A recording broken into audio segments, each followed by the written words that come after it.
It is, despite the politics of this growing humanitarian crisis. Already, some 8 people have died, frozen to death in those woods, and they're trapped there in a no man's land between Poland and Belarus. They've been effectively hoodwinked to come into the country by Alexander Lukashenko, who, of course, is rather peeved, to say the least, at the European Union because of the sanctions that were levelled at it by the European Union, America and the UK last year following those disputed elections. This is his way of, according to the European Union, causing instability in the European Union, particularly in those member state countries, Latvia, Lithuania and Belarus, the countries bordering not Belarus, Poland, sorry, the countries bordering Belarus. And now, of course, it's Poland. Some 4,000 migrants were sent across the border in Lithuania in recent months. Thousands have also crossed over the months into Poland.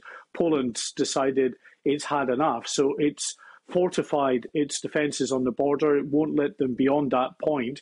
But the Belarusians, having got or hoodwinked, as I say, these migrants into coming across with the prospect of an easy trip into the European Union, are in this no man's land. They've been guided to this wooded area near the border, near a town called Kuznica, the border there, and they are being prevented from going back into Belarus. So all of the time, the numbers of migrants in this area, in this wooded area, is growing because the Belarusians are still shepherding more people to this area, but preventing them from leaving again. I should say that this morning, the Polish Prime Minister and the Defence Minister have been to this border post in Kuznica, speaking to some of the troops. There are some 12,000 Polish troops who have now been taken to that area, and there is some real concern that things could escalate further.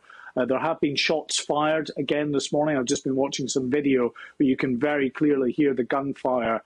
We don't know at this stage what side that's coming from. It hasn't been independently verified that it's either Belarus or Poland, but it's very tense on that border, as well as being a humanitarian crisis. And of course, you ask why people should care about it here in the UK. Well, a significant number, as we know from previous migrant incursions into Europe, will make their way eventually to the northwest coast of France, Dunkirk, Calais, Boulogne, and try to get across to the UK. We're seeing that at the moment. There are thousands currently gathered on the along the northwest coast of France trying to make that small boat trip.